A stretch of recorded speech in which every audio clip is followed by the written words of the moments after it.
Hey everybody, it is Trey here. I'm joined again by Sean, and today we got a really fun one. We are looking at Prince's magnum opus, Purple Rain. I've never listened to this before. What about you, Sean? Yeah, it was one of the soundtracks of my childhood or my adolescence, along with Thriller and Born in the USA, two reviews we've already done. It's crazy. They all came out in a very close window, so very familiar with this. Yeah, so this was really my introduction to Prince, so that was fun to go through. And I guess as always, Sean, you want to hit us with some quick facts? Yeah, now I said this was like part of my adolescence, but I hadn't listened to this album, Trey, in probably 30 years, maybe even a little bit more than this. But this thing came out on June 25th, 1984. It was Prince's sixth studio album. It sold 25 million copies worldwide. This was his breakout. He had a couple other hits before this, 1999, A Little Red Corvette, but this thing put him on the map. It is a soundtrack to the movie Purple Rain, just in case you don't know that. It gave him the rare distinction of holding the #1 album and the #1 movie in America at the same time, which no one else has ever done. Pretty impressive. Very impressive. Spent #1 on the charts for 24 weeks and was 122 weeks on the Billboard Top 200 album chart. I mean, this thing had staying power. A list we go to a lot, the Rolling Stones Top 500 albums of all time. This thing was ranked 76. So this is a heavy hitter album. It's a very heavy hitter album, and like I said, I hadn't listened to it in forever, and it was a real pleasure. That brings us into the very first single, is the very first song, Let's Go Crazy. It reached #1, and it is a banger, man. It starts out with a sermon type thing. Yeah. A lot of Prince's writing has Christian overtones to it, and I never knew that until I started reading the lyrics and revisiting 30-something years ago. I wasn't a Christian when I listened to it. Now I am. I see it in there now, but he talked about it at length. But there's a guy named D Elevator in this song. I just thought it was just a banging song. Yeah, that's supposed to represent Satan. So it's a very interesting listen for me, just because I didn't realize all of that. And what'd you think of it? No, I thought this was great. I thought the opening, like you said, the sermon type thing where he's all different, man. Dearly beloved. I was like, okay, we're about to be in for a treat here. Something cool is about to happen, and then boom, once we get into the rocking chorus, let's go crazy. I thought it was great. I thought the guitar solo at the end was really cool. Prince could play that guitar. Yeah, man. It's all Prince. Yeah. You don't. I didn't know he was that good of a guitarist, to be honest with you, and so that really impressed me right off the gun. This is probably one of the top 3 songs for me on this record. Yeah. And then we go into Take Me With You. This is the final single he released. It only reached number 25, but this was still a really solid song, kind of a little different than the opener, and I will say that about the entire record. I liked how Prince varied up. The styles are crazy, and he's very experimental back then, and that holds up now. Like musically experimental, it's all over the place. It's awesome, man. Yeah, because what I don't like is when people just stick to one thing that they're good at and then just cookie cutter, baby. Yeah, every song sounds the same. This had variation from song to song, so that kept me engaged. That's going to take us into The Beautiful Ones, and this song it starts out slow and then it builds towards the end where he's just yelling in the vocals. There's kind of some controversy on this, whether it was written for his guitarist sister, Wendy's sister, who he was dating, but he said years later it was written for a woman named Vanity, who he was dating, was supposed to have the role of Apollina in the movie, and she left him right before the movie started. So this was written for her, and if you ever watch the movie Purple Rain, you listen to the soundtrack and then you watch the movie, it all fits. You kind of see where these songs fit in. Yeah, I don't have much to add here. I thought it was a very good song, though. This was probably my top half of the album. Yeah, and this was just kind of more a ballad, I would say, and really probably Prince's best vocal performance for me on the entire record. That takes us into the Computer Blue, which has a little funky computer type thing, like vocals at the start between Lisa and another woman, and this was probably my least favorite track on the record. Agreed. It was around 4 minutes. It only had one verse, but all that to say, I thought the instrumentation here was really impressive. It held up even today in 2019. Yeah, and one of the things about this song is this song was originally 14 minutes in the studio. They cut it to 8 minutes, and then as you said, it ended up being 4 minutes because at the last minute, they added Take Me With You, and Prince had to go back in and cut everything out except for the first verse. So still good. My least favorite song as well, but not because it's bad.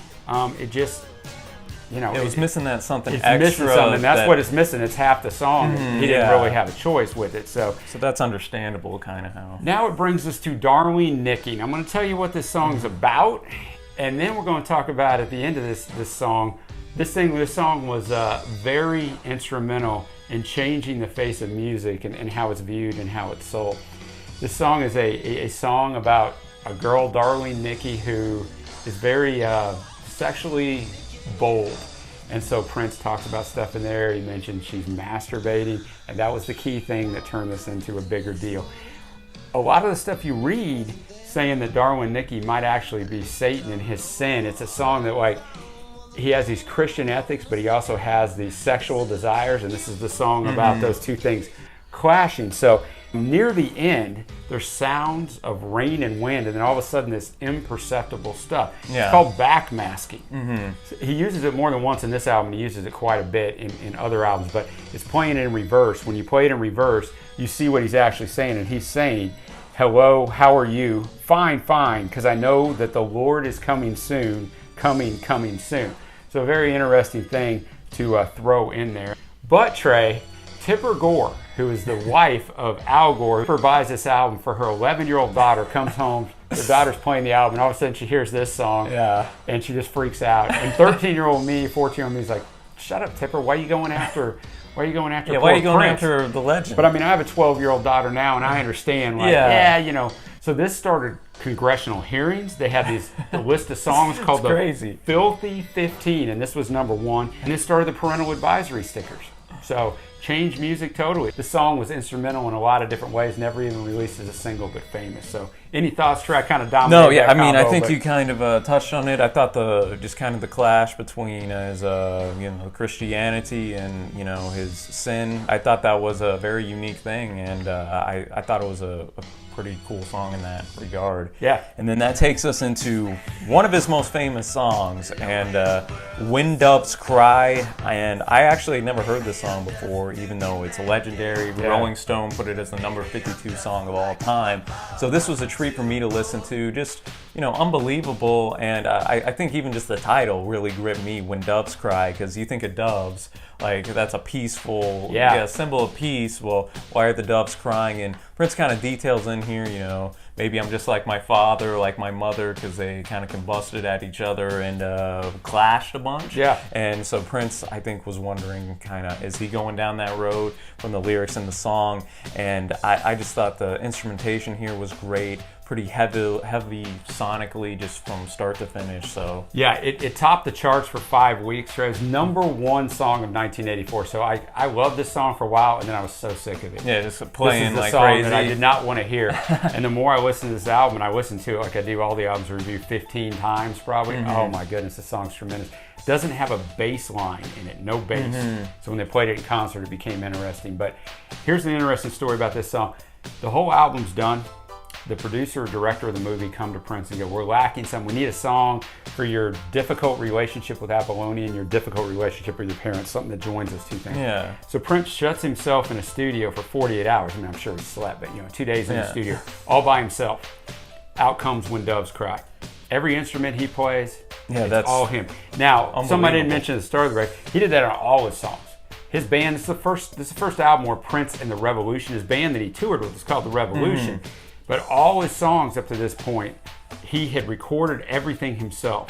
The music, the lyrics, all of it. And then when he's done recording, he just went and handed it to whoever was in his band, said, "Here's your drum part, this guy was phenomenal. And this song is kind of shows just his unbelievable talent, just at its highest level. That's why I think you got to rank Prince's legacy pretty high, because real high. Not only was he writing everything, he can play so many different instruments. Unbelievable. And just has a musical mind to bring all that together. And "When Doves Cry" is one of his best examples of that, probably.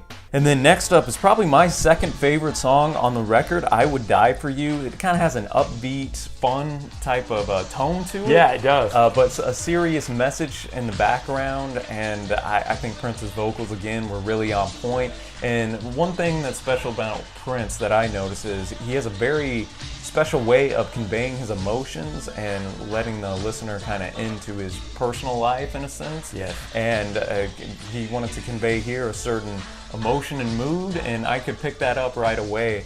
And I just thought it was a really great track.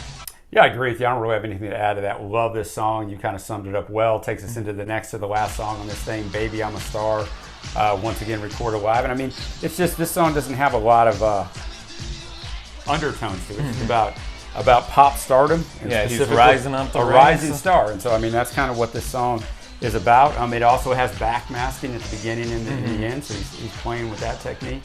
And that brings us to Purple Rain.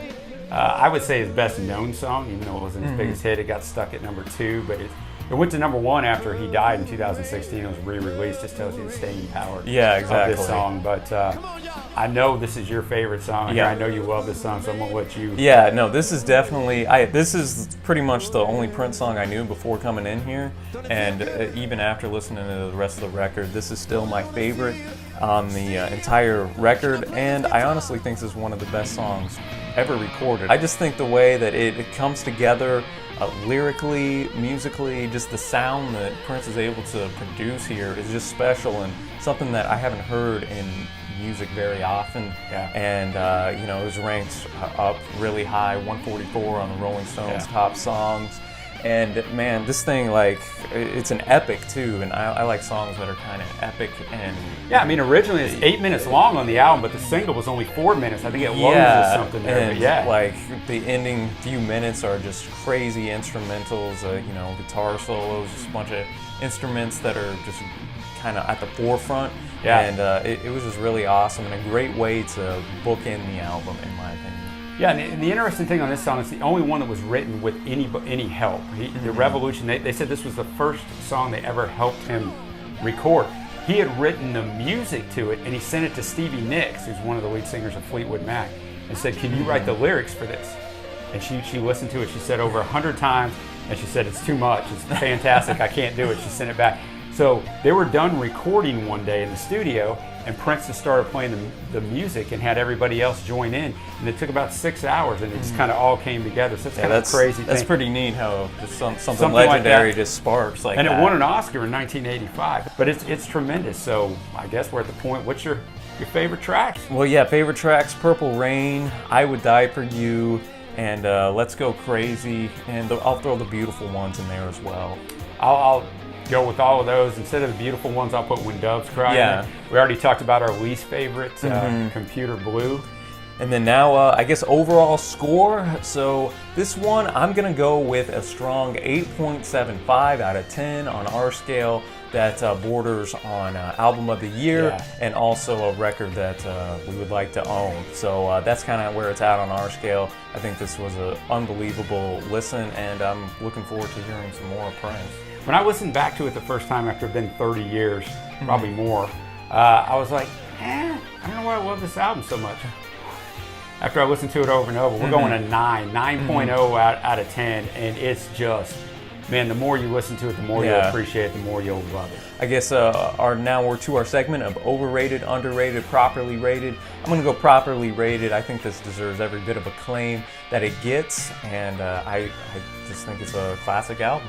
Yeah, I mean, it's kind of a theme with me, and it's not always going to be, I promise, but it's 76 on the Rolling Stones Top 500. I think it should be higher, man. Yeah.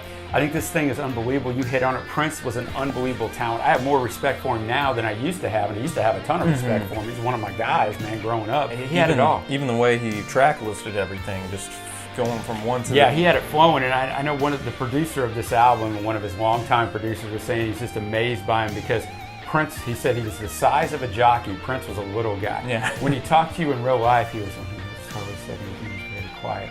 And then he gets on stage and he's just going. He just lets loose and he's off stage and he's very, very calm again. So kind of like Michael Jackson. Kind of like Michael Jackson. Just a tremendous two guys who are always going to be joined together for really bringing, at that time, black music to the forefront, to the mainstream. Two pioneers, but this album is tremendous. Yeah, and I guess that's about all we got to say for this, guys. Please let us know what your favorite track on this record was. We'd love to hear your thoughts on it. Do you love this album as much as we do? If not, tell us why, and let us know what else you want from Prince on this channel in the future. And be sure to give us a thumbs up if you enjoyed this. Hit that subscribe button, please. That really helps us out, lets us know we're making content y'all enjoy. You know we upload twice a week, so be sure to check back here for more. And that about does it for here. I'm Trey. I'm Sean. And we will see you.